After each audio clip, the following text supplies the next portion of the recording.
하나님의 말씀 사사기 2장 1절부터 5절까지입니다. 사사기 2장 1절부터 5절까지 말씀하겠습니다.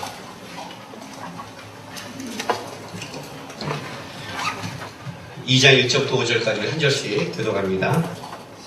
여호와의 사제가 길갈에서부터 보기므로 올라와 말하되 내가 너희를 애굽에서 올라오게 하여 내가 너희의 조상들에게 맹세한 땅으로 들어가게 하였으며 또 내가 이르기를 내가 너희와 함께한 언약을 영원히 어기지 아니하리니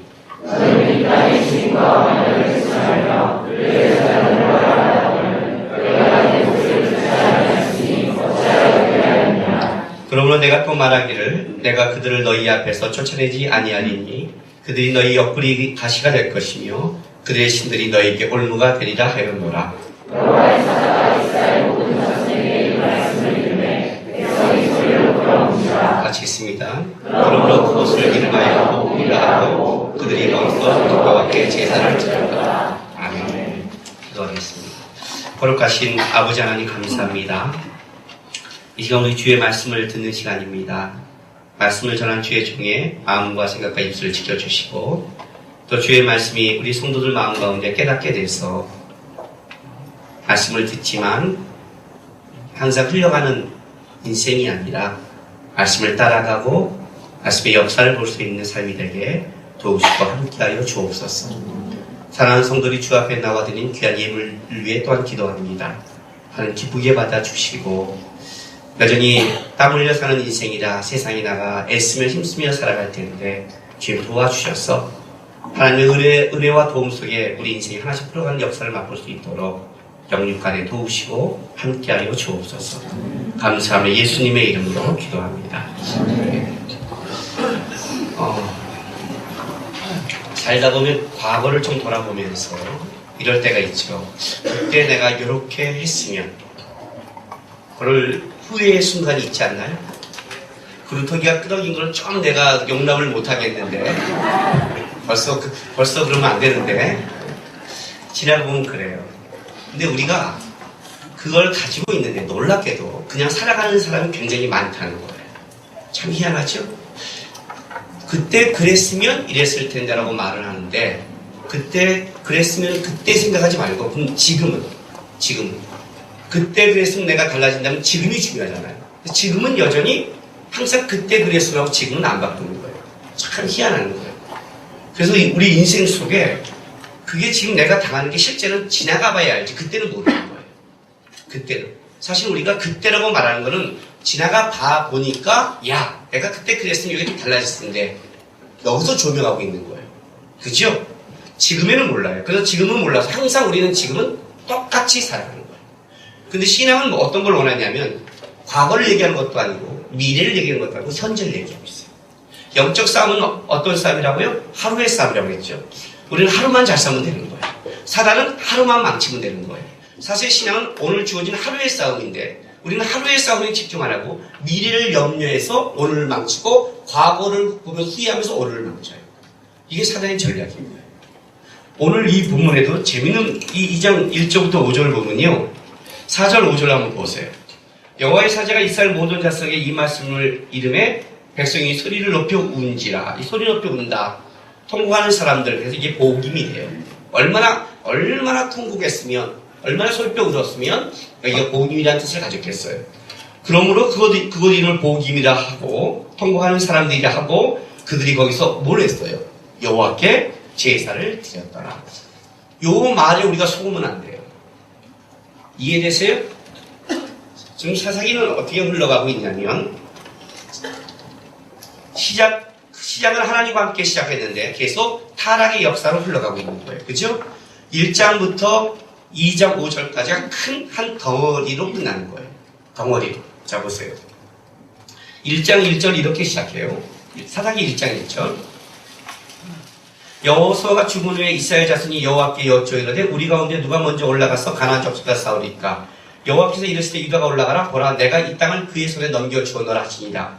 하고 나서 1장 5절 보세요. 또 베스 아도니 베스를 만나 그와 싸워서 가나안 족속과 브리스독을 죽이고 아도니베스가 도망하는 자 그를 쫓아가서 잡아 그의 엄지손가락과 엄지발을 자르면서 어떻게 돼요? 여호수아가 죽은 후에 전쟁이 승리로 가고 있잖아요. 승리로 가고 있는데 지금 2장 6절 봐요. 6절 7절 전에 여호수아가 백성을 보내매 이스라엘 자손이 각기 그들의 기업으로 가서 땅을 차지하였고 백성이 여호수아가 사는 날 동안 여호수아 뒤에 생존한 장로들 곧 여호와께서 이스라엘 위하여 행하신 모든 큰 일을 본 자들이 사는 날 동안에 여호와를 섬겼더라. 여호와의 종 눈의 아들 여호수아가 110세에 죽음에 이렇게 나오죠. 1장 1절에 여호수아가 죽음에로 전쟁의 승리를 얘기했다면 지금 2장 6절부터 8절까지 여호수아가 죽음의 앞부분은 뭘로 가요? 그 앞에는 통곡의 사건으로 끝났다는 거예요. 이해가 돼요? 아도니베스의 엄지발과 손가락을 잘랐던 전쟁의 승리자들이 1장 뒷부분은 쫓아내지 못하며 하면서 계속 실패의 역사를 다루다가 드디어 2장 5절에 가서는 뭐예요? 통곡하는 사람으로 마무리를 끝난 거예요. 그리고 다시 여호수아가 죽음에 대해서 다시 한번 또 시작하는 거예요. 언제까지?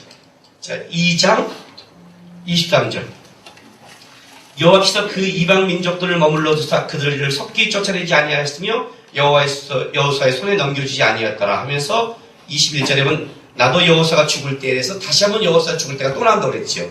2장까지 뭐가 나오냐면 여호수아가 죽을 때가 3번 나오는데 지금 1장 1절에 나왔고 좀 이따가 다음 주에 나올 것이고 다시 2장 마무리 때까지 여호수아가 죽은 후에 그 사건을 한 번 더 다루는 거예요. 그 큰 단락이 지금 오늘 2장 1절부터 5절까지 마무리가 되는 거예요. 쫓아내지 못하며 그렇다면 여기 한번 우리가 점검해 볼 필요가 있어요. 통곡하며 울었어요. 그리고 여호와께 제사를 지었어요. 그러면 여러분 우리 상식적으로 한번 생각해 보세요. 이렇게 생각하면 어떻게 돼요? 보통 이거는 뭘 상징하죠? 어떤 사람이 세상에 나가서 인생을 살다가 잘못했어요. 펑펑펑 울어요. 통곡해요. 엉엉 우는 거예요. 우리가 진짜 다 우는 거예요. 저도 왜 울어? 그랬더니 제가 저 사람이 옛날에 교회 다니는데 교회를 떠나갖고 지금 하나님이 떠난 것 때문에 이렇게 됐다고 울고 있어. 그래? 그리고 그 사람이 다시 교회 와서 예배를 드렸어요.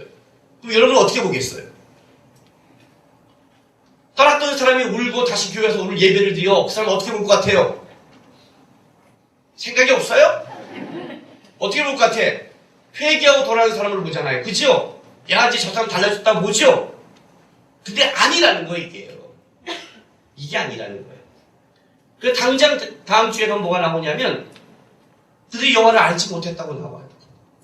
하나님을 알지 이 이스라엘 백성의 타락과 하나님을 알지 못했다는 것을 여러분 참 우리가 어떻게 생각하냐면 세상 사람으로 가면 안 된다는 거예요.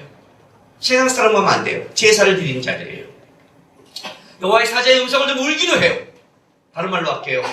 제가 불러다 놓고 그렇게 하면 안 되지 하고 했더니 펑펑 우는 거예요. 목사님 제가 잘못했어요. 펑펑 우는 거예요. 다음 주에 예배로 왔어요. 그 목사 생각에는 어때요? 야, 서 목사, 박 목사 돌아왔어. 정신 차렸나 봐. 그렇게 보잖아요. 근데 안 돌아왔다는 거예요, 이게. 이게 지금 안 돌아왔다는 거예요. 그 얘기를 하는 거예요. 여러분의 눈물과 겉모습이 돌아온 게 아니라고 얘기를 하는 거예요. 여러분 스스로 속지 말라고요. 여기 앉아있다고 신앙이라고 착각하지 말라고요. 그죠? 그래도 안 오면 안 돼요. 이번 또 내일 또 다음 주에 앉아있는 게 신앙이 아니래. 그렇게 갖고 나갈라. 그래도 와야 돼요. 욕은 먹어야 돼요. 알았죠? 그나마 먹어야 돼요. 욕을 먹어야 돌아올 기회가 있는 거예요. 근데 문제는 여기에 속지 말라고요. 지금 오늘 그 얘기를 하는 거예요. 그러니까 이 사건, 이 통곡의 사건이 어떤 사건인가를 좀 찾아볼 필요가 있는 거예요. 자, 이렇게 시작하는 거예요. 1장 34절부터 보세요. 쫓아내지 못하다가 1장 마무리를 이렇게 끝냈어요. 아무리 족속이 단 족속을 산지로 몰아놓고 골짜기에 내려오기를 용납하지 않아요. 거꾸로 역전됐다고 그랬죠. 이제는 쫓아내지 못한 게 아니라 자기네가 못 내려온 걸로 역전돼 버렸어요. 결심하고 헬산과 아얄론과 사할림에 거주하였더니 요셉의 가문의 힘이 강성하며 아무리 족속이 마침내 노역을 하시기 위해서 자기 준 땅을 남의 지파에게 뺏기는 사건이 벌어졌어요. 아무리 족속의 경계는 아그라피탈 바위부터 위쪽이라 해서 그전에는 납달리의 경계는 아살의 경계가 뭘로 바뀌었겠어요? 가나안 족속의 경계로 완전히 역전됐다고 했죠. 완전히 역전된 상황 속에서 2장 1절에 이렇게 시작하는 거예요. 여호와의 사자가 길갈에서부터 보기임으로 올라와 말하되 이렇게 시작해요. 여호와의 사자. 굉장히 여호와의 사자가 올라온 거예요. 자, 여호수아서 5장으로 갑시다.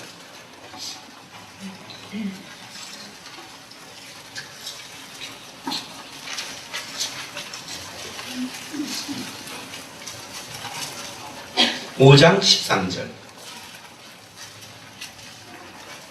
여호수아가 여리고에 가까이 이르렀을 때 눈을 들어 본즉 한 사람이 칼을 빼어 손을 들고 마주 있는데 여호수아가 나아가서 그에게 묻되 너는 우리를 위하느냐 우리의 적들을 위하나니 그가 이르되 아니라 나는 여호와의 군대대장이고 하고 여호와의 사자 군대대장이 등장하겠어. 그 여호와의 군대대장 여호와의 사자가 다시 등장하는 거예요. 그러나 이때 등장은 뭐냐면 여기는 거룩하신 내 발에 신을 보살해서 여호수아의 사자가 이 전쟁에 앞서감을 얘기하고 있어요.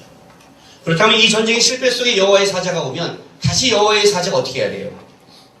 전쟁을 앞서가야 되는데 앞서가지 않는다는 거예요. 여기서 길갈에서 올라왔대요. 이게 재밌는 거예요. 길갈에서 오게요. 자, 4장 여호수아의 4장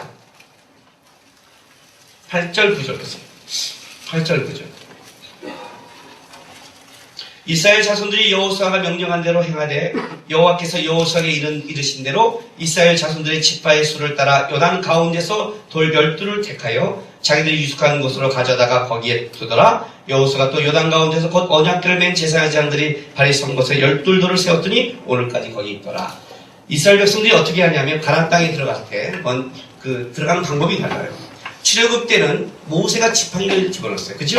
그랬더니 어떻게 돼요? 홍해가 갈렸어요. 구원을 시킬 때 하나님이 그때는 하나님의 능력으로 끄집어내기 시작했어요. 그리고 가데스바나에 가서 믿음으로 가나안 땅을 진군할 때 가데스바나에서 믿음의 실패를 하죠. 말씀과 언약을 따라가지 않았단 말이에요. 그 실패를 통해서 다음 백성을 끄집어갈 때 어떻게 하냐면 다시 요단강을 또 다시 간단 말이에요. 요단강을 다시 가는 이유는 뭐냐면 20세 이하들은 전쟁에 나가지 않는 자들은 그 당시에 책임을 지지 않기 때문에 그는 홍해를 경험하지 않는 세례를 경험하지 않는 걸 보는 거예요. 다시 요단강의 세례를 경험하고 다시 들어가요. 그때 들어갈 때는 언약궤를 맨 제사장들이 먼저 요단강을 먼저 밟아요. 말씀이 앞장쓴단 말이에요. 그러니까 끊어져요. 그리고 지나가면서 요단강께 12돌을 취하는 거예요. 12지파수에 따라 12돌을 취해요. 그걸 가져다가 길갈에 가서 바로 발을 쌓는 거예요. 요단강에 있는 물을 누가 여기를 건너겠어요? 하나님이. 하나님의 말씀과 신실한 언약이 변하지 않는 얘기 이스라엘 백성을 끌고 들어간 거예요. 그걸 길갈에 쌓은 거예요. 길갈에 그걸 굴러간다는 거예요. 그럼 이제부터는 그들은 길갈은 어떤 장소냐면 바로 하나님이 이 땅에 우리를 집어넣었다고 한 그곳이에요. 여기서 우리는 믿음으로 굴러갈래 사건을 갖는 거예요. 길갈에서 올라왔다는 건 굉장히 의미심장하는 거예요. 더 나가서 길갈은 5장, 여호수아서 5장 2절부터 3절을 보세요. 그때 여호와께서 여호수아에게 이르되 너는 부싯돌로 칼을 만들어 이스라엘 자손들에게 다시 할례를 행하라 하시매 여호수아가 부싯돌로 칼을 만들어 할례산에서 이스라엘 자손들에게 할례를 행하니라. 이 장소가 길갈이에요. 이 장소가 길갈이에요. 이해가 됐어요? 40년 광야에서는 할례를 행하지 않았어요. 왜? 거기 때는 언약의 상징인 할례를 행하지 않았다는 거예요. 말씀을 믿고 가나안 땅에 들어간 다음에 다시 언약의 상징인 할례를 행하는 거예요. 그래서 들어가자마자 할례를 행했어요. 여러분, 이건 전쟁에 굉장히 무식한 짓이에요. 할례를 행했다는 것은 남자가 움직이지 못한다는 거예요. 움직이지 못해요. 야곱의 두 아들, 레이와 시몬이 그 딸, 자기 동생 디나가 핵족속에 강간당했을 때 조건을 뭐냐면 너희가 할례를 행하면 하겠다고 해서 할례를 행하면 3일 만에 들어가서 어떻게 돼요? 진멸해버리죠? 요단강을 건너가서 할례를 행했다는 건요, 이거 목숨을 건 사건이에요. 만약 이때 가나안 족속이 온다면 다 죽어버려요. 근데 이 전쟁은 뭐예요? 힘의 전쟁이 아니라 말씀을 따라가는 전쟁이기 때문에 언약식을 먼저 치러버린 거예요. 그건 믿음의 하나님의 우리를 지킨다. 여기가 길갈이에요. 더 나가서 5장 9절부터 12절 보세요. 여호수아서예요. 여호와께서 여호수아에게 이르되 내가 오늘 애굽의 수치를 너희에게서 떠나가게 하였다 하였으므로 그곳 이름을 오늘까지 길갈이라 하느니라. 또 이스라엘 자손이 길갈에 진쳤고 그달 14일 저녁에 여리고 평지에서 유월절을 지켰으며 유월절 이튿날에 그 땅의 소산을 먹되 그날의 무교본과 볶음국수를 먹었더라. 또 그 땅 소산을 먹은 다음날 만나가 그쳤으니 이스라엘 사람들이 다시는 만나를 얻지 못하였고 그의 가나안 땅의 소출을 먹었더라. 이해됐어요? 자, 유월절을 언제 처음 겪어요? 출애굽에 나오기 전에 겪죠. 그리고 이렇게 말씀했어요. 하나님이 너희를 가나안 땅에 다시 데려간다면 거기서 유월절을 지켜서 너희 후손들에게 우리가 왜 유월절을 지킵니까? 라고 말한다면 하나님이 애굽에서 이렇게 끄집어냈다고 가르쳐라가 유월절이에요. 그래서 광야에서 유월절을 지키지 못한 거예요. 그리고 하나님의 약속대로 가나안 땅에 들어와서 첫 번째 유월절을 지키고 그리고 강황에서 하나님이 함께했다는 생명의 떡이라는 그 양식이 끊어지고 드디어 가나안 땅에서 저를 먹였다는 것은 하나님이 약속을 지켰다는 거예요. 그게 길갈이에요. 길갈은 그런 곳이에요. 그 다음에 군대 장관이 나오는 거예요. 이제 하나님이 너희를 가나안 땅에 집어넣어줬으니까 약속을 지켰으니까 이제는 어떻게 해야 돼요? 너희 믿음의 조상처럼 가데스바에서 실패하지 말고 믿음의 실패를 하지 말고 하나님을 붙잡고 군대 장관을 의지해서 전쟁에 나가는 거예요. 전쟁에 공격하는 거예요. 이게 길갈이에요. 여기서 군대 장관이 여리고로 가는 걸 만나기 시작하는 거예요. 그리고 여리고 성이 무너지는 거예요. 그 역사를 맛보기 시작하는 거예요. 그렇게 시작한 이스라엘 백성이에요. 그리고 사사기 초반에도 어떻게 돼요? 그렇게 하나님을 의지해서 올라가서 승리를 쟁취한 이스라엘 백성들이 드디어 실패를 했다는 거예요. 그럼 어떤 생각이 오냐면 이런 생각을 하는 거죠. 하나님이 진짜 우리와 함께 하십니까? 여러분들 인생을 살다가 어려움을 겪으면 어떤 생각을 해요? 하나님 진짜 살아계셔? 이렇게 말하잖아요. 그렇죠? 힘든 상황이 없는데요. 하나님 진짜 계셔? 이렇게 말하잖아요. 하나님 지금 거기에 대답하는 거예요. 길가에서 올라오는 거예요. 약속을 지킨 하나님이 여전히 기억하고 올라오고 있다는 거예요. 그리고 이것부터 시작하는 거예요. 1장 다시 돌아갈게요. 사사기 2장 다시 돌아갈게요. 길가에서 복임을 올라오신 거예요. 길가에서 왔다는 것은 여전히 하나님 뭐예요? 언약과 약속을 지키고 있는 거죠. 그리고 나서요. 봐요. 2장 1절에 강조되는 말을 보세요. 내가 너희를 애굽에서 올라오게 하여 내가 너희의 조상들의 맹세한 땅으로 들어가게 하였으며 내가 이르기를 내가 너희와 함께한 언약을 영원히 어기지 아니라. 자, 주어와 동사를 보세요. 3번 강조했어요. 최상급이에요. 내가 올라오게 했다. 어디서? 애굽에서. 내가 올라오게 한 거예요. 내가 어떻게 했어요? 들어가게 했다. 그죠? 뭘로? 조상의 맹세한 땅으로.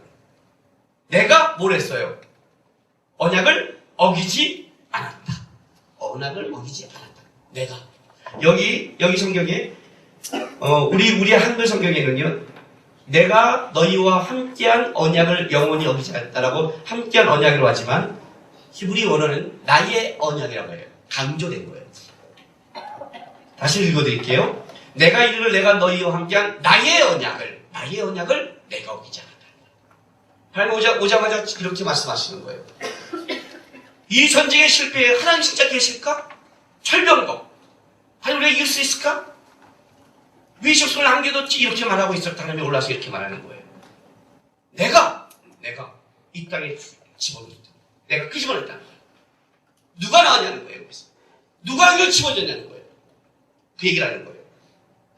그 언약을 기억하라는 거예요. 나의 언약을 나는 잊어본 적이 없다는 거예요. 나의 언약을. 그럼 이건 뒤집어서 얘기할게요. 누가 어긴 거예요? 이스라엘 백성이 어긴 거죠. 지금 이 전쟁의 첫 번째는 힘의 군사력을 얘기하는 게 아니에요. 상황을 얘기하는 게 아니에요. 언약의 문제를 얘기하는 거예요.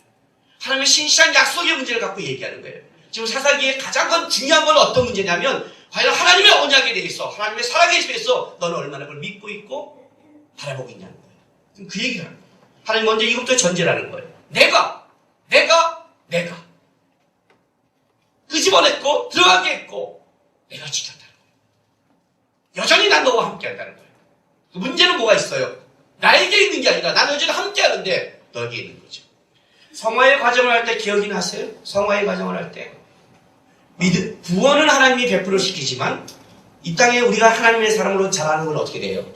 하나님 100% 우리 100%라고 했죠. 왜요? 부모는 자녀에게 100% 최선을 다해요. 자녀가 50% 하면 50점 나오는 거예요. 자녀가 완전히 앉아서 4차원에 가 있으면 빵점이에요. 그죠? 자녀가 100%면 100점이에요. 신앙생도 마치시고 여기도 마찬가지예요. 여기도 저는 100% 설교하고 있어요. 100% 하고 있어요. 그잖아요. 저만큼 목소리 지는 사람이 어디 있어요? 근데 여러분은 어떤 능력이 있냐면 100% 저를 바라보는 능력이 있는데 놀랍게도 머리는 모르겠어요. 갈수록 여러분들 더 뛰어나기 시작해요. 놀라운 거는 이렇게 설교를 듣고 나가서 각자 이 설교를 들은 은혜를 얘기하는데 가끔 제가 놀랄 때가 있어요. 저 설교를 내가 했나? 그리고 내가 말한 그 은혜 받으라는 내용과 전혀 다른 은혜를 받고 나올 때마다 놀라고 어떤 느낌이냐면 아줌마 셋이서 영화를 보고 나왔는데 영화가 각자 다른 영화를 본 거예요. 그래서 셋이 맞춰야 한 영화가 이게 겨우 맞아죠. 여러분도 그런 게 있어요. 왜? 지금 봉봉 날아다니니까. 지금 그잖아요. 저쪽 어디 갔다가 오시고, 어느 분 생각하고 오시고, 여기서 지금 일하는 분도 계시고, 그죠? 아주 놀라운 멀티가 있잖아요, 여러분들 안에. 100% 집중 하나님께 집중하면 100%지만 50%는 50%예요. 그래서 성화의 믿음은 하나님이 인간에게 문다고 했어요. 하나님이 안 계신 게 아니라 왜 같이 하나님은 살아계신데 우리 안에 믿음의 자람이 다른 건 여기 있다는 거예요. 지금 이 얘기하는 거예요. 하나님 이거부터 얘기하는 거예요. 이 시대도 하나님이 살아계십니다. 이 시도 언약은 영원하다. 이 시도 하나님은 역사하신다. 하나님은 함께한다. 내가 약속을 지킨다. 세상 끝날까지 영원하고 함께한다. 그죠? 그 약속을 여전히 말씀하십니다. 그리고 나서 2절 넘어가는 거예요. 이걸 분명히 해놓고 나왔어요. 자, 2절 보세요. 너희는 이 땅 주민과 언약을 맺지 말며 그들의 재단을 헐라하였거늘 너희가 내 목소리를 듣지 아니하였으니 어찌 그래야느냐. 문제가 여기서 나오기 시작하는 거예요. 문제가. 너희는 이 땅 주민과 언약을 맺지 말며 그들의 재단을 헐라하였은즉 너희가 내 목소리를 듣지 아니하였으니. 신명기 7장 2절부터 5절까지. 신명기 7장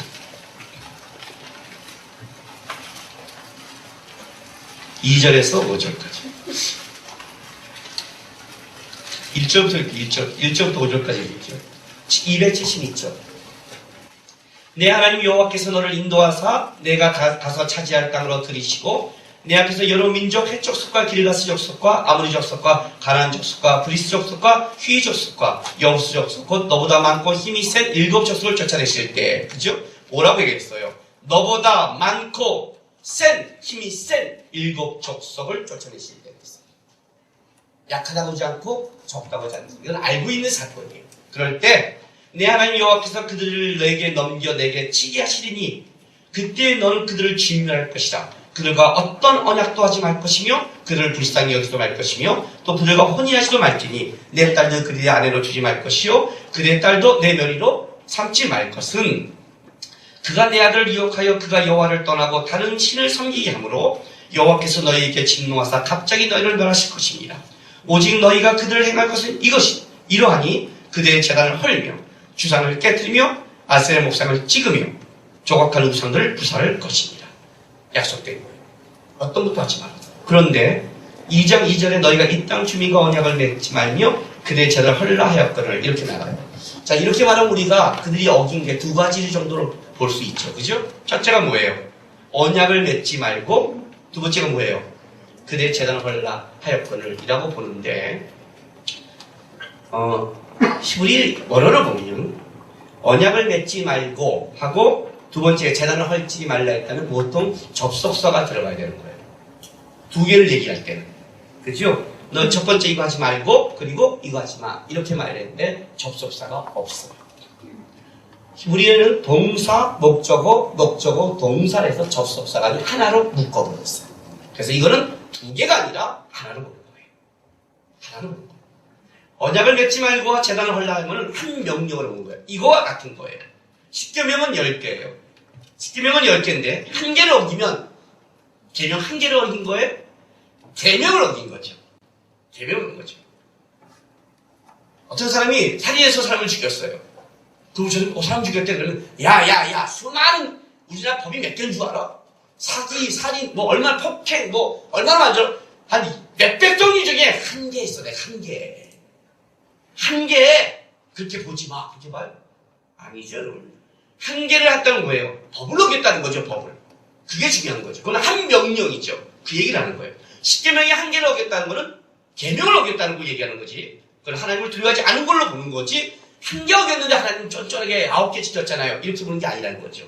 그 한 개는 9개와 연결되어 있는 거예요. 이걸 그렇게 보는 거예요. 왜 이게 이렇게 보냐면 보세요. 두 가지가 이런 문제가 있었는데 이 주민과 언약을 맺지 말며 제단을 헐라 하였거늘. 자, 상황 속에 들어가다 보면 어떤 때는 뭐가 있냐면요. 어떤 곳에는 제단을 하는 게 쉬울 때가 있어요. 그리고 언약을 맺는 게 어려울 때가 있어요. 어떤 때는 언약을 맺는 게 어렵고 재단을 얻는 게 쉬울 때가 있어요.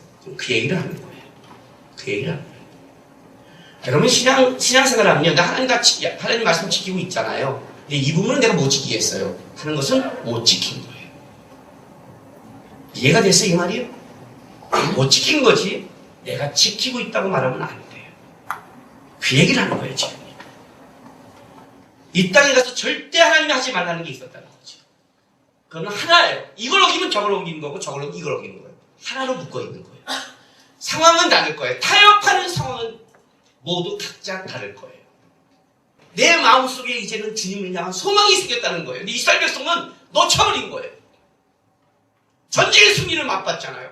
이 땅에 들어와 있잖아요. 하나님이 일하시고 있잖아요. 일하시고 있으면 어떻게 해야 돼요? 가는 싸움을 해야 되는데 편한 싸움을 하는 거예요. 어느 순간 멈춰버렸다는 거죠. 어느 순간 편하려고 타협하기 시작했어요. 에브라임 지파마저도. 전쟁에 들어가면 이길 수 있는 거를 쉽게 싸우려고 어떻게 돼요? 거기 정탐꾼을 나온 마을 사람을 내가 살려줄게. 하나님 죽이라고 그랬는데 지가 언약을 맺고 고집서를 살려주는 묘한 일을 하기 시작했어요. 이해가 됐어요? 이 말이요? 중요한 싸움이에요. 이 말은요. 전쟁에 자기 속에서 스스로 계명을 어기기 시작한 거예요. 여기서 타락이 시작됐다고 지금 얘기하는 거예요. 자, 2장 3절 보세요. 그러므로 내가 또 말하기를 내가 그들을 너희 앞에서 쫓아내지 아니하리니 그들이 너희 옆구리에 가시가 될 것이며 그들의 신들이 너희에게 올무가 되리라 하였느니라 그랬어요. 이 2장에요. 내가 또 말하기 내가 이제 쫓아내지 않는 하나님이 쫓아내지 않겠다는 거예요. 그들이 너희 옆구리에 가시가 될 것이는데 실제로는 이 성경에는 가시라는 말은 없어요. 정확하게 말한다면 너희에게 옆구리를 향하게 될 것이다. 이렇게 표현한단 말이에요. 가시라는 말은 없어요. 이 말을 이제 넣은 이유는 여기에 있어 그래요. 민수기 33장 55절 56절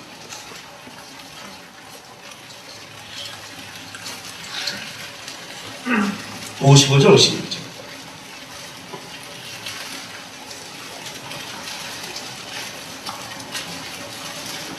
33장 너희가 만일 그 땅의 원주민을 너희 앞에서 몰아내지 아니하면 너희가 남겨둔 자들이 너희 눈에 가시와 너희 옆구리를 찌르는 것이 되어 너희가 거주하는 땅에서 너희를 괴롭게 할 것이요 나는 그들에게 행하기로 생각할 것을 너희에게 행하리라. 민수기 때 먼저 말씀하셨죠. 이때 가시가 있기 때문에 이 옆구리에 가시라고 여기 같이 넣어준 거예요.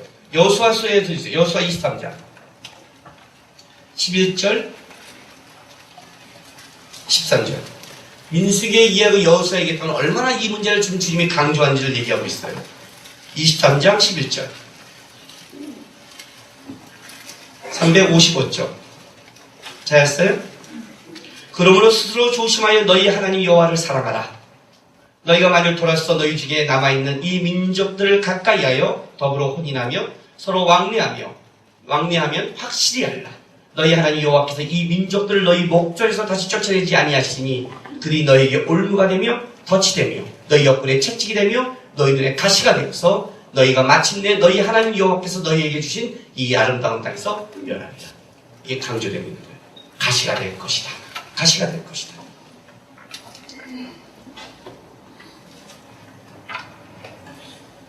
여러분 울어본 적 있으세요? 남자는 평생 3번 울어야 된다고. 태어날 때 울고 부모가 돌아왔을 때 울고 그 다음에 나라가 빼앗길 때 울어야 된다고. 남자의 눈물은 평생 3번이라고 어떤 쓰잘데없는 사람이 이렇게 말을 했어요. 그 사람은 아주 독한 사람이에요. 저는 요즘 드라마를 봐도 눈물이 나와요. 아마 그 시대에 드라마가 없었나 봐요. 굉장히 독한 사람이에요. 눈물이 많은 건 나쁘지 않아요. 눈물이 없는 게 무서워. 눈물이 없다. 웃어요. 남자들 괜찮아요. 웃어요. 같이 드라마 와서 울고 같이 울어요. 늙어가면 우는 거고 울어야 마음이 따뜻해지는 거예요. 근데 어떤 눈물을 흘려보셨나요? 어떤 눈물? 눈물은 여러 종류가 있어요. 기뻐서 울기도 하고 슬퍼서 해요. 억울해서 울기도 해요. 그죠? 그럼 어떤 눈물을 울어봤습니까?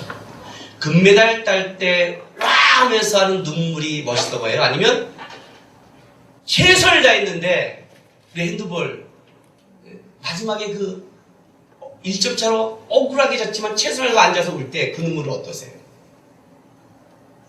마라톤 1등으로 들어왔을 때 눈물과 가다가 넘어졌지만 다리를 끌고 울면서 그래도 결승까지 끝까지 뛰는 완주자의 눈물을 볼 때는 어떠세요? 어떤 눈물이 가치가 있다고 생각하세요? 어떤 눈물? 이스라엘 백성의 이 눈물이 어떤 눈물인 줄 아세요? 주님이 이렇게 말하니까 울무가 되리라 했더니 여호와의 사자가 이스라엘 모든 자에게 이 말씀을 이루어 백성이 소리 높여 울었어요. 얼마나 울었냐면 통곡하는 사람이라는 마을 이름을 붙일 만큼 보기라 붙일 만큼 엄청나게 울어댔어요. 그리고 나서 그들이 하나님 앞에 다시 제사를 지었어요. 놀랍게도 이 제사를 이렇게 한다면 보통 그 다음에는 삶이 바뀌어야 되는데 그 다음에 다시 6절부터 뭘로 시작하냐면 그들이 바뀌지 않았다는 얘기를 해요. 이게 문제예요. 이게 문제예요. 이들의 눈물은 어떤 눈물인 줄 아세요? 회개의 눈물이 아니었다는 거예요. 제가 여러분에게 회개와 후회의 차를 이렇게 설명해 드렸죠. 그죠? 방향성의 문제라고 했죠. 회개하라 천국이 갖고 왔다. 회개는 180도 방향을 돌이킨다는 뜻이에요. 180도 돌이킨다. 내가 살던 데서 방향을 돌이키는 게 회개라고 했어요. 내가 가던 길을 가다가 잘못했다고 울었어요. 그걸 일어나 그대로 그 길을 가. 이걸 후회라고 했어요. 이건 후회의 눈물이에요. 회개의 눈물이 아니라고요. 이 말씀을 듣고 하나님의 언약이 생각났겠죠. 이제 가시가 됐다는 느낌을 알겠죠. 어쨌든 힘을 잃어버렸다고 말할 수도 있어요. 어떻게 해야 되냐면 다시 회개해야 되거든요. 하나님 다시 시작하겠습니다. 다시 가겠습니다 해야 되는데 그들은 주저앉기 시작했어요. 왜? 어쩔 수 없이 아파하고 울지만 마음속에 벌써 그들은 믿음을 놓쳐버린 사건이에요. 놓쳐버린 사건. 가끔가다 성도들 상담하거나 자식들 혼낼 때 어떤 때 제일 답답한 줄 아세요? 불러놓고 얘기를 해요. 그럼 어떻게 왜 얘기를 하냐면요. 적어도 목사가 불러서 얘기할 때는 이럴 때 얘기를 하는 거예요. 그래도 요만한 가능성이 있다고 생각할 때 얘기를 해요. 알아요? 제가 불러다 혼내면 감사해야 돼요. 혼내지 않는 걸 이상해야 돼요. 혼내지 않는 건 왜 안 혼내지 아세요? 혼내면 더 삐져나갈까봐 못 혼내요. 우리는 피할 생각만 하고 도망갈 생각밖에 안 한다는 거예요. 하나님이 살아계시면 우리에게 불가능한 거지 그게 하나님께 불가능하겠어요. 하나님이 역사하시면 우리에게 그게 철병거지 하나님께 철병거겠냐고요. 지금 그 얘기를 하고 있는 거예요. 내가 끄집어내주지 않았냐. 생각해보라는 거예요. 홍해에서 나오게 한 자가 누구냐는 거예요. 나 아니냐는 거예요. 불가능을 가능케 했지 않냐는 거예요. 여기 두목에 누가 있냐는 거예요. 요단강을 누가 열렸냐는 거예요. 나 아니냐 나. 내가 있지 않냐는 거예요. 니네가 알다시피 걔네는 안악자손이 거인자는 전쟁의 승리가 너희 힘에 없는 걸 너희가 봤자는 거 아니에요. 내가 지켜왔다는 거 아니에요 지금까지. 그럼 이 전쟁은 또 뭐야 앞으로도 내가 하나님이 하겠다는 거 아니에요. 여호와의 사자가 왔으면 다시 거룩한 곳이니 벗어야 될 거 아니에요 하나님 앞에. 다시 주님 붙잡아야 될 거 아니에요. 회개의 눈물을 흘려야 될 거 아니에요. 다시 이 전쟁을 시작했으면 하고 해야 될 거 아니에요. 후회의 눈물을 흘리는 거예요. 신앙의 무너짐이 어디에 있냐면 하나님의 살아계심이 아니라 여러분 스스로의 철병과 안목과 경험에 의해서 무너지기 시작합니다. 그 얘기를 합니다. 너희가 무너진 거예요. 너희가. 우리는 붙잡을 생각을 안 하는 거예요. 제가 청소년들에게 제 간증을 하면 전부 다 놀래요. 제가 넉 달 공부하고 대학 들어간 사람 아니에요. 아시죠 여러분? 모르는 분 있죠? 모르는 사람 때문에 하는 거니까 아는 사람은 모른 척 들으세요.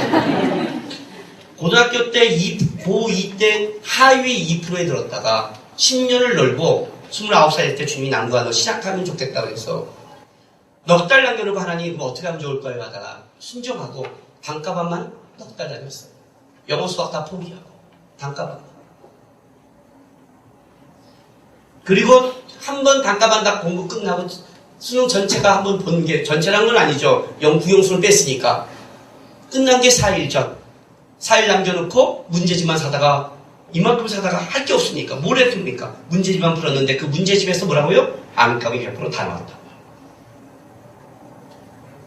제가 왜 그렇게 할 수 있는 줄 아세요? 이런 말이 있잖아요. 뭐 남자의 눈물을 3번이라는 말도 있지만 사람에게 인생의 기회는 3번이다 이런 말도 있죠. 청년 때 지나가는데 27, 8이 흘러가는데 내 인생에 대해서 불안한 거예요. 어떻게 살아야 될지 모르겠는 거예요. 내가 어디로 가야 될지 모르겠는 거예요. 왜냐하면 아무 실력도 없고 재력도 없고 능력도 없잖아요. 우리 형들은 대학원이 인류대학원을 나왔지만 나는 아직 고등학교 졸업밖에 안 되고 신앙을 믿고 주님 앞에 살 소망은 갖지만 집은 빚덩어리에 있고 여전히 가난하고 힘들고 처자게 살아가는데 내가 어떻게 인생을 헤쳐가겠어요. 직장에 가면 뻔한 직장이고 아르바이트 하면 주일날 다 빠져야 되고 이 어려운 상황을 지나가면서 소망이 없는데 그때 제가 주님 앞에 이렇게 기도했어요. 주님, 사람에게 3번의 기회가 있겠는데 30대 이전에 그 3번이 날린다는 건 너무 억울합니다. 그랬어요. 한 번만 기회를 더 준다면, 한 번만 준다면 그 한 번의 기회를 하나님 제가 놓지 않겠습니다. 그리고 29대 얘기한 거예요. 내가 우리 하나님께 그랬어요. 넉 달을 1년처럼 공부했다. 3-4시간 자면서. 넉 달을 한 번의 기회라고 생각하고 이 기회를 놓치면 안 된다고 생각하고 공부하다 죽겠다고 작정했어요. 기회를 놓치시면요. 이해가 되세요? 한번 따라가 본 적 있으세요? 울며 따라가 본 적 있어요? 울며 씨를 뿌린 자는 거둔대요. 따라가 본 적 있으세요? 먼저 포기하지 않고 한번 살아본 적 있어요? 우리 너무 결과를 빨리 봐요. 결과를 너무 빨리 봐요. 그 결과를 작게 봐요. 내가 이렇게 하면 우리 가정, 대학, 결혼, 직장 내 인생이 하나님께서 나를 끌어갈 것이라는 믿음을 갖고 한번 딱 올려 가본 적 있어요. 제가요 인생에서 배운 게 하나 있어요. 저는 고등학교 2학년 때 탁구부에 들어가서 내기 탁구를 쳤어요. 이 내기 탁구가 내 탁구를 배려버렸어요. 탁구가 되게 얍삽해요. 저랑 탁구 쳐서 제가 이기면 되게 기분이 나빠요. 난 얍삽하게 했는데 탁구가 제가 강점이 있어요. 말했죠? 요만큼만 때리면 다 넘어간다고요. 선수가 아닌 깎는 거는 내가 한창 날릴 때는요 선수가 아닌 모든 자는 그건 깎는 게 아니고 때려넘겼어요. 내기 탁구를 하다가요 돈이 잃었어요. 땄어요. 하다가 막장 엎을 때가 있었어요. 마지막 주자가 저였어요. 하다가 듀스까지 갔어요. 어려운데 여러분 순간 하다가 돈이 보이기 시작한 거예요. 내 어깨에 저 돈이 다 걸려있는 게 내 친구의 모든 돈이 걸려있는 거 아니에요. 그리고 서브를 왔는데 때려야 되는데 때리지 못하고 탁 갔다가 실수해서 돈을 다 날렸어요. 그때 내가 인생에 결정을 했어요. 집에 갔는데 잠이 안 와요. 쪼다짓을 했다 했어요. 쪼다짓. 병시 같은 놈. 얼마나 후회한지 몰라. 그때 결심한 게 있어요. 저도 내가 할 수 있는 내 기술을 사용하고 지겠다고 했어요.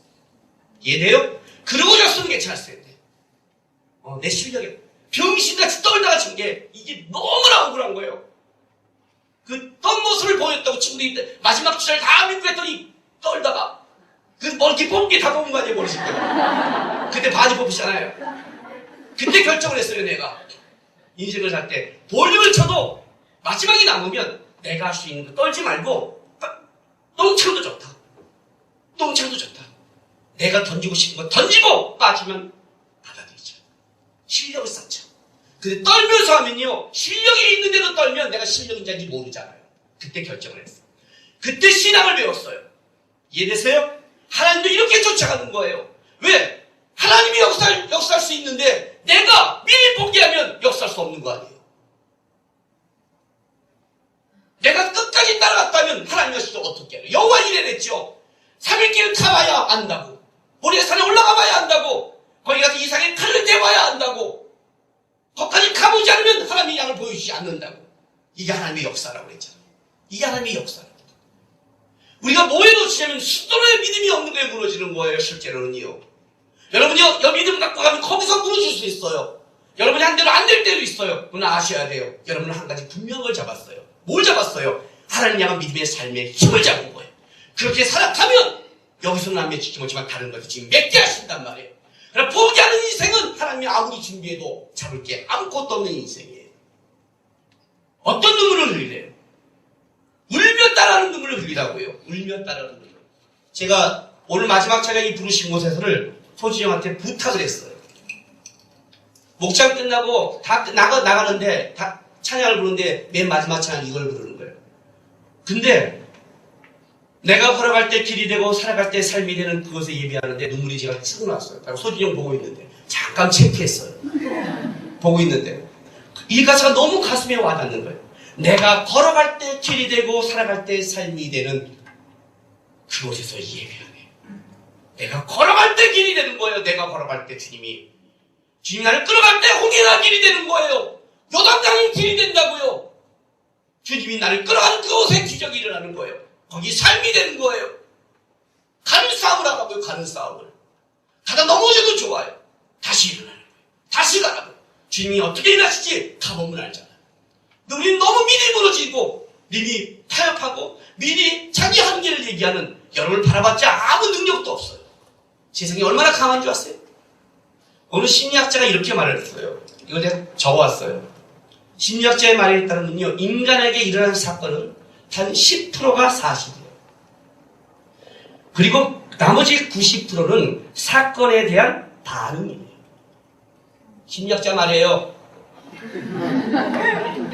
모든 일에 긍정적으로 반응하는 사람은 긍정적인 사람이 되고 부정적으로 반응하는 사람은 부정적인 사람이 된대요. 중요한 건 사실이 아니라 어떻게 반응한다는 거예요. 우리가 보는 건 100일인데 사실 10%밖에 안 된다는 거예요. 벌써 90%가 눌려버린 사람은 부정적으로 반응한다. 그래서 부정적인 사람이 돼요. 이해돼요? 이 말 딱 듣는데 영적 전투가 생각나는 거예요. 영적 전투할 때 제가 뭐라고 가르쳤어요, 여러분한테? 예? 사실이 중요한 게 아니라 뭐예요? 진리가 중요하다고 했죠. 우리 인간의 사실이다. 철명부가 사실이다. 어려움이 사실이다. 그러나 그건 진리가 아니다. 진리는 하나님이다. 하나님이 없는다면 없는 거다. 분명히 사실이다. 그러나 하나님이 사실을 또 다른 사실로 만드는 건 하나님이다. 우리가 붙여보는 말씀에는 진리지, 언약이지, 약속이지 세상이 아니다. 그 얘기를 여호와 사자가 얘기한 거란 말이에요. 다시 올라왔어. 내가 너에게 말했지 않느냐. 내가 나의 언약을 기억하고 있다. 나의 언약을 기억한다. 그럼 어떻게 해야 돼요? 어떻게 해야 돼요, 여러분? 니에미야서 1장.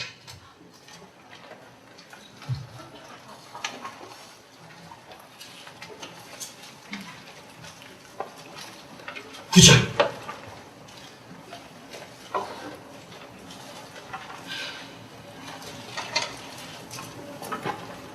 자, 7절부터 9절까지 읽어줄게요. 보세요.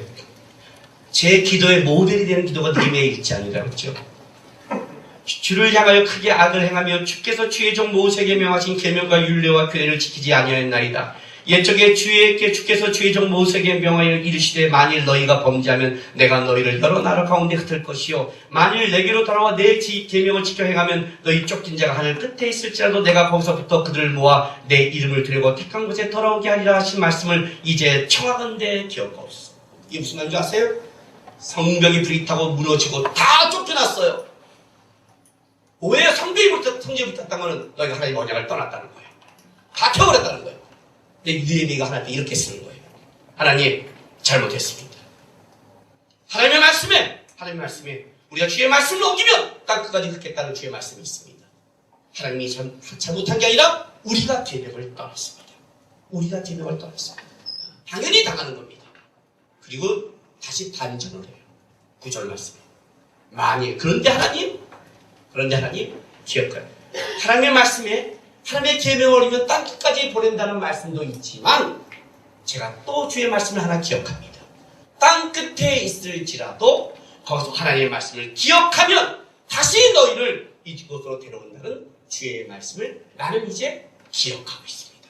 청컨대 주님도 기억하십시오. 이 말씀을 주님이 기억하고 이스라엘 백성들을 회복시킨 거예요. 이해돼요? 복음의 눈물은 이 눈물이면 안 돼요. 주님 잘못했습니다. 주의 언약을 떠났습니다. 잘못했습니다. 우리가 믿음을 떠난 게 실패의 언약입니다. 그런데 주님 다시 주의 말씀에 우리가 주의 말씀을 붙잡고 함께한다면 하나님 우리와 함께한다는 이 말씀도 우리는 알고 있습니다. 다시 시작하겠습니다. 다시 말하겠습니다. 일부러 돌아갔어야 됐어요. 이랬다면 아마 그 다음에 역사가 달라졌을 텐데 이는 이 말을 듣고 그냥 울고 끝내버렸어요. 삶을 변하지 않고 이걸로 이스라엘이 다시 내려가기 시작합니다. 하나님이 살아계셔서가 아니라 우리가 말씀을 떠났기 때문에 가끔 하나님이 내가 하나님에게부터 하나님께 물을 때가 있어요. 하나님, 나 이렇게 하면 죽어요. 죽을래? 어떡할래? 죽어요. 물을 때가 있어요. 여러분, 하나님이 주기로 작정했다면, 내가 진짜 우리 하나님을 쫓아내고 주기로 작정했다면 제 마음에 따라 달라질까요? 아니죠. 아니죠. 하나님이 주기로 했다면 여러분은 어떤 순간도 죽어요. 하나님이 살기로 작정했다면 어떻게 살아요? 근데 하나님이 우리에게 상황을 몰아간다면 주기로 작정한 게 아니에요. 하나님 여러분에게 그렇게 야올리면서 죽이지 않아요. 오늘 나가다가 배랑 죽을 수도 있고요. 집에서 웃다 죽을 수도 있고요. 심장마비로 죽을 수도 있고요. 죽이려면 하나님이 그냥 죽일 수 있는 게 하나님이세요. 하나님이 놔뒀다고는 죽이려는 게 아니에요. 내 눈에 죽게 보이는 것 뿐이에요. 그때 어떻게 하실래요? 나가실래요? 아니요. 주님 안에 죽겠습니다. 그래야죠. 주님이 죽이려면 죽겠습니다. 내가 죽으면 죽으리라 그래야죠. 다시 주님께 가야죠. 다시 시작해야죠. 다시 붙잡아야죠. 거기에 소망이 있으니까 다시 달려가야죠. 이해가 되세요? 여러분의 인생 속에 어떤 눈물을 흘릴 건지 생각하세요. 평생 나는 후회의 눈물로 갈 것인가 주님 앞에 있을 때. 주님이 본 내 인생은 복일 맨날 울며 통과하는 후회의 눈물로 절절할 것인가, 아니면 주님을 붙잡고 한 걸음 한 걸음 쫓아가는 흔적의 눈물을 살아갈 것인가. 주님 앞에 섰을 때 주님을 붙잡는 눈물이 여러분 인생에 가득하기를, 의미 있는 눈물이 가득하기를 주님의 이름으로 축원합니다. 기도합시다. 이 시간에 다 같이 좀 하나님 앞에 좀 다짐의 기도했으면 좋겠습니다. 저는 주님 앞에 섰을 때 이렇게 쓰고 싶습니다.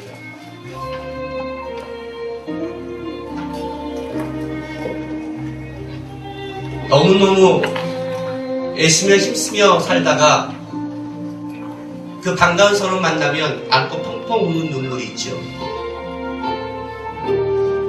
내가 살다가 그 사람 만나서 부끄러운 도망가는 눈물 말고 버티고 있을 때, 내 도움이 되는 인사를 갔을 때 그 사람 붙잡고 엉엉 우는 눈물. 저는 주님 앞에 갔을 때 이렇게 울고 싶기를 작정한 사람입니다.